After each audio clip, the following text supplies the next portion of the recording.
Can you not see the problem? Sam? Thank you, Mr. Chair. Kung sa korte ito, talo na ako eh. Dahil hindi ko na masunod-sunod yung aking katanungan eh. Mr. Chair, I only have 2 issues left. Number 1, PAGCOR, pag nilisensya nyo yung isang building, for example, in Bamban, in Porac, yung iba walang lisensya. Tama po. Tama po, sir.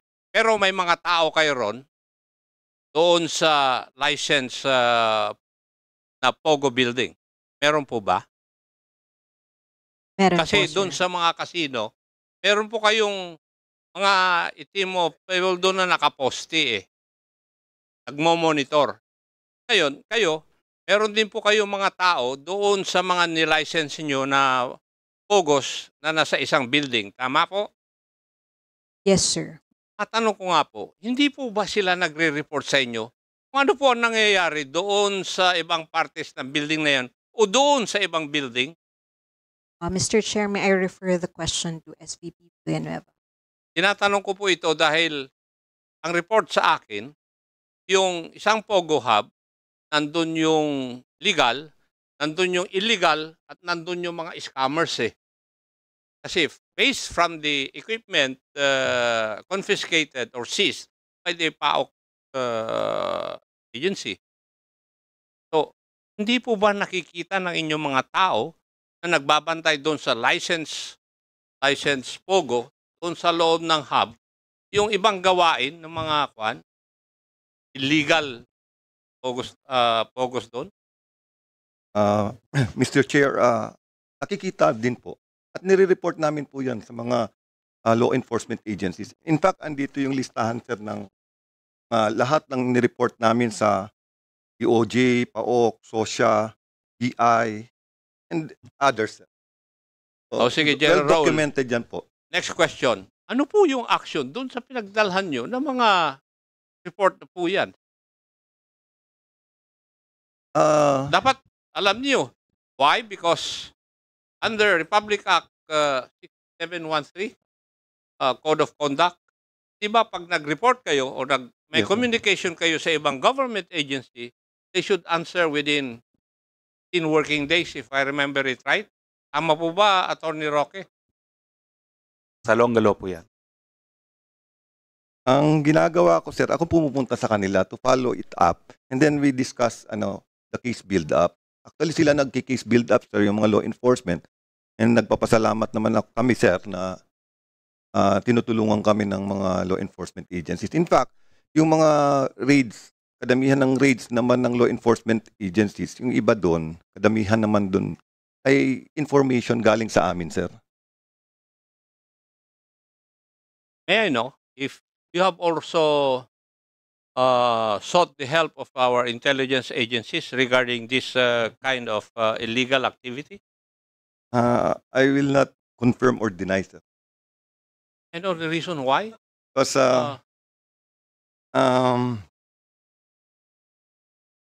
you can answer that question without, incriminating any agency, I think. Yes, sir. For the the general terms, I've been coordinating with all the intelligence agencies, sir. Thank you. The last issue, Mr. Chair, connected to our hearings at the Committee on Dangerous Drugs and Public Accounts, together with Public Order and Safety, grant of visas and Filipino passports to aliens. Now, may I know from our resource persons, sino po ang makapagsasabi sa committee ito kung ilan na ang visa na ibigay natin sa foreigners?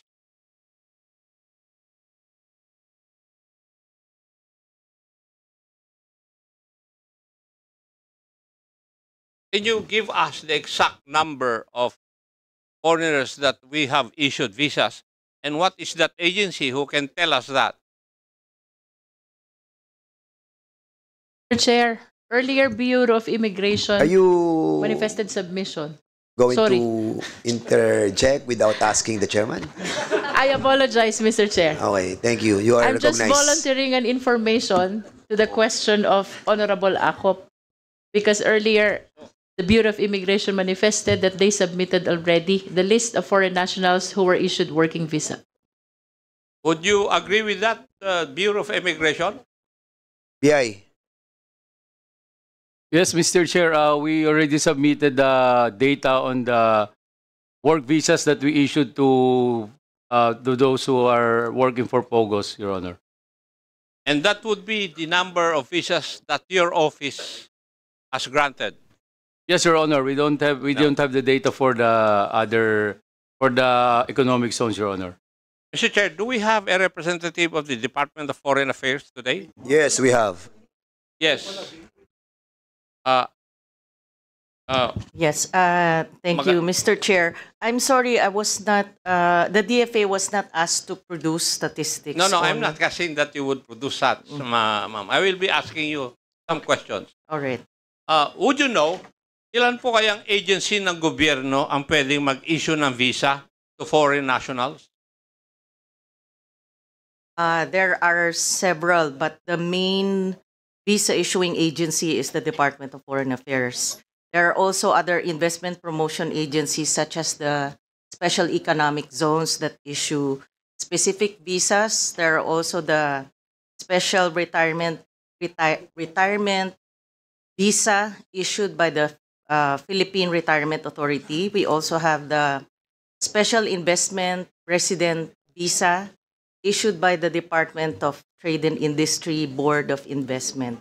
So there are several visas, Mr. Chair, Your Honor. The DFA issues the following visas: temporary visitors visas, seamen's visas, transit visa, 9C, foreign government officials visa, 9E. We have the 13 series or the non-quota and quota immigrant visas. We also issue that, of course, in coordination with BI. We also issue special non-immigrant visas, the 47A2, which we issue, but we process this along with the Department of Justice, and also the refugees visa, 47B. Thank you, ma'am. Pero in effect, the DFA is not involved in any mechanism or framework that would monitor the issuance of other visas by other agencies. As far as monitoring of the visa issuances of other agencies, we are not involved. Yes. And you do not have any supervisory oversight over these agencies. We have none, So, Congressman. wala pong agency of government that can tell us, members of this committee, kung ilan po ang visa na i-issue na sa foreign national. Kasi walang agency na re-regulate dito eh. Kanya-kanya. Opo, kanya-kanya po. For example, in our case, we have our own reporting coming from our foreign service posts abroad. Nagre-report po sa amin, and then Yeah. if it's required, for reportorial requirements, we submit. Kaya kami nagkakaproblema dun sa mga hearings namin, madam, dahil walang makasagot eh. Sa aming mga katanungan. Especially din sa bakit isang alien or foreign national would have two passports. One China, one Filipino. Pag nagtatransact sila ng business dito, yung Filipino passport ang ginagamit. Pag nagbibiyahe, yung Chinese passport ang ginagamit. Kaya hindi namin matrace eh. Kaya nagkakaroon kami ng problema. Why? Because executive, walang sistema. Paano mailagay sa isang database ito? Can you not see the problem?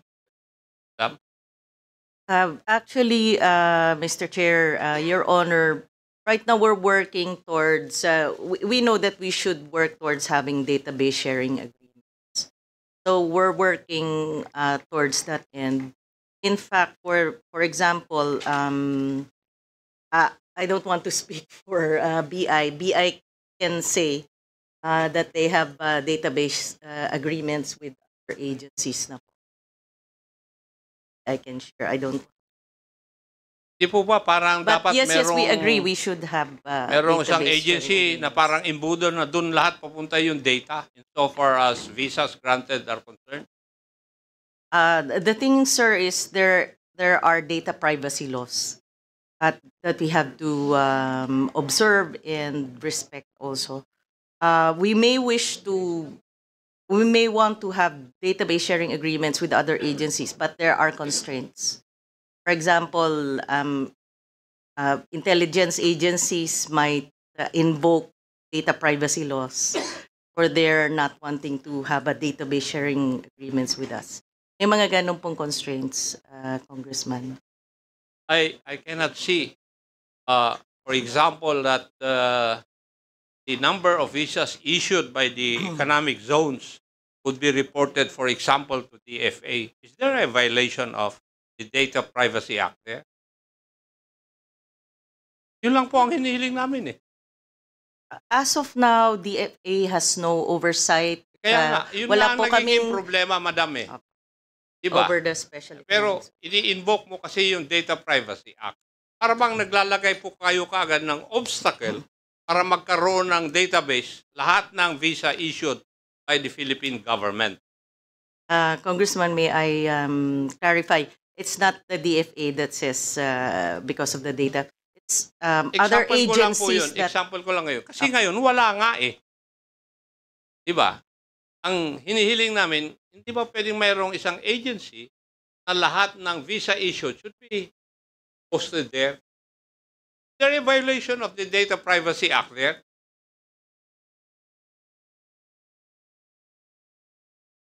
Thank you, Mr. Chair. Ganyan ang nangyayari. Stumbling block ang nangyayari eh. There's Yes, always Thank you. they are always hiding on the mga Republic Acts that we ourselves created. Madam Andrea, Opo, sir. it has been, sinasabi po ng lahat, media, na it was during your time na mami po yung Pogo. Tama po ba? Hindi ko po alam kung saan ang basis noon, pero ang gawa po namin ay yung mga existing noon na Pogo na offshore gaming operations, nagpa-license po sa amin at siguro po meron mga bagong nagpa-license. Pero po yung sinasabing proliferation, tulad po ng nabanggit noon, marami na po yan talaga sa Makati nung pang before 2016 at sa meron na rin po sa Clark. So, hindi ko po alam kung ano yung basis ng proliferation, from what base ang number ng akala nila na meron hanggang doon sa nag-regulate na ang PAGCOR. Kailan po kayo naging chairperson ng July 1, 2016 po. July 1, 2016? Thereabouts, inilabas po yung Executive Order number 6. After 1 year, nilabas po yung Executive Order number 13 noon pong February 2017. 2017? Opo. Sigurado po kayo. Opo. So, before that, meron na mga Pogo.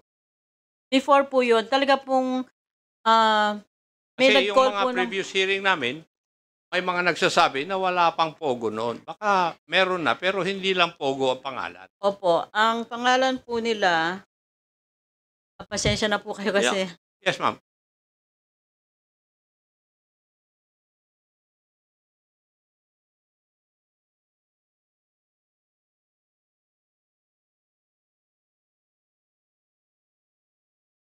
Ang pangalan po nila noon ay iGaming Service Providers.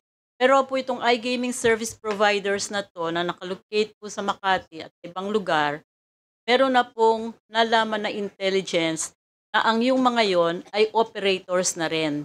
Kaya po ang nangyari, nagkaroon ng move na nagka-information po ang Malacanang na ganon, kaya po nagkaroon ng move na kung nandyan yan, dapat either pasarhan na o kaya i-regulate. ang naging choice po, i-regulate. Kasi po, ang nangyayari po na sinasabi nila na service providers sila, kahit na po sila ay operators na ng offshore gaming, para po hindi sila magbayad ng franchise tax.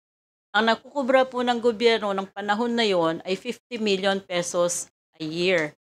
Nung pong ni-takeover po ng PAGCOR, nung pong as of, hindi ko lang po alam exact number, pero nung as of June 30, 2022, nung pong nag-retire ako from PAGCOR, mahigit 20 billion na po ang aming kinita.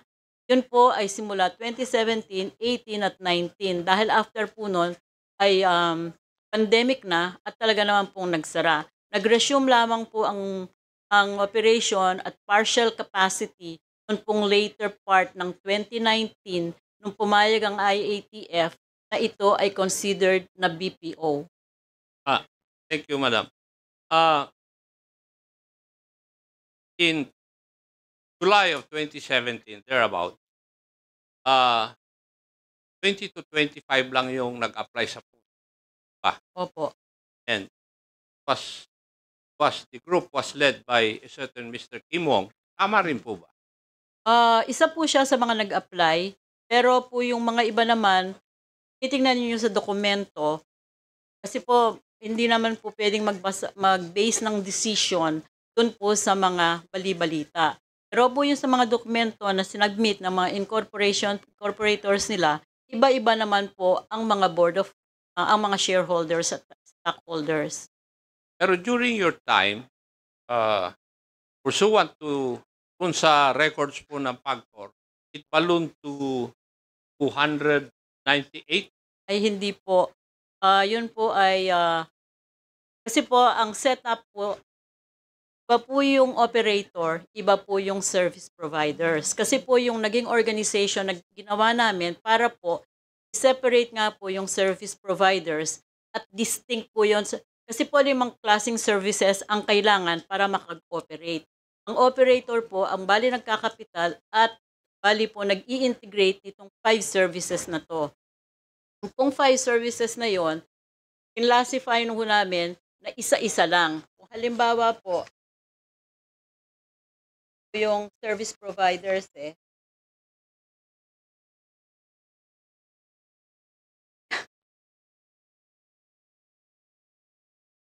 PAGCOR, di po ba ang sabi nyo is 298 sa data ninyo ang nag-operate na POGO during that time? Sir, the 298 po includes the licensees and the service Yes, I providers at that time. Kasi po ang setup noon, iba po yung licensees, iba yung service providers. Kasi po, bago maka-operate nga, kailangan ng service provider ng customer service, strategic support, IT support, gaming software platform provider, at live studio and streaming. Pag po ganito ang aming pagkakategorize ng mga service providers, para po pag-intensyon ng aming monitoring and enforcement team, malalaman po nila na kung ito po ay production o yung gaming software platform provider, yun lamang pong makikitang makinarya doon at tao na kailangan ang makikita. Hindi po sila halo-halo. Kung sinabi pong production, halimbawa po, table games lang po ang nandun, yung pong dealer lang, yun lang pong table at yung monitors. Kung paghahalo-haluin ito, mahirap na pong i-monitor kung sila ay magsasama-sama at pagkatapos ay magkakaroon na rin sila ng pagkakataong mag-operate. Kaya po 2 layer po yun. Meron pong licenses at lahat po ng licenses, sila po ang nag-a-apply ng accreditation nitong 5 klaseng serbisyong ito. Kaya po pag ito nahuli, nape-penalize po yung mismong service providers at nape-penalize din po yung operator. Yes, ma'am. Thank you. There was a statement alluded to you that you allowed the licensing of POGOs pursuant to Executive Order Number 13 when you have not still completed your study insofar as these establishments are concerned. Ang ganito po ang nangyari, nung na-issue po yung Executive Order 13, mandated na po na lahat po ng mga POGOs o yung offshore operating yung na-detect na nagkukuha ng bets na ang tawag ay mga service providers na umalis na, meron pong vacuum of regulation. So talaga po kami, kailan po ba magi-start kung magbabagong negosyo ka o magbabagong profession ka? Talaga pong yung team namin, nag-form talaga kami ng OGLD. Puro po halos mga abogadong nandun. Pinag-aralan po yung mga ibang modelo at in-interview po yung mga taong nag-i-engage dyan para malaman po ang setup. Kasi po kung hindi gagawin yon at may vacuum po sa regulation, marami pong perang mawawala sa ating gobyerno, sa revenues. At pangalawa po, lalo pong magiging malala ang illegal gaming. Kasi kung walang mag-take over, illegal po sila lahat. Marami pong salamat, ma'am. Narinig po ninyo yung opening statement ni Madam Katrina Enrile kanina, di po ba? And ano po yung ikutan nyo po doon? I think this is your opportunity to refute all these statements alluded to PAGCOR during that time. Marami po kasi siyang nasabi at hindi ko po na-catch lahat sa notes ko. Una po, gusto ko sana pong magpaumanhin kay Senator Enrile, wala pong intensyon, PAGCOR, na kami ay manakit sa SESA. Nakasama ko po sa 9th Congress si Senator Enrile at ako po ay talagang malaki ang respeto sa kanya. Yung pong paglalahad namin, ayun lang po ay yung information na nakuha namin nung mga panahong tinawag kami at sabihing pag-aralan kung ano itong offshore gaming. Yung po sa sinabi na tumatanggap ng taya ang mga offshore gaming operations o ang POGO sa loob ng Pilipinas, hindi po yun nangyayari. Kaya po ang tawag doon, offshore, ang tinatanggap lang pong pwedeng tayain ay doon po sa labas ng bayan natin. Din sinabi rin po na... May I interject, Congressman Acop? Do you have a system that will be able to find out that the betting is not being done in the country? Because I heard that one of your service provider, if I'm not mistaken, the Global something that was tackled in the Senate was actually proven that they cannot do the task in accordance with the TOR that they have signed. And that's the reason why Chairman Altenco said that, maybe Attorney Fernandez can attest to this query of the chair about that contract that contracted by the by PAGCOR with the service provider, a third-party audit platform that will check the betting of all those offshore gaming licensee. So, hindi na mirror di ba? As a matter of fact, that's the reason why parang it was cancelled by the PAGCOR.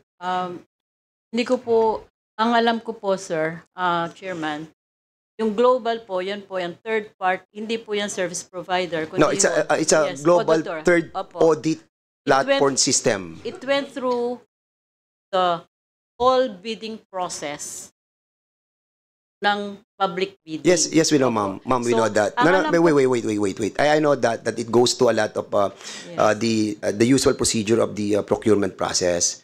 But what we are trying to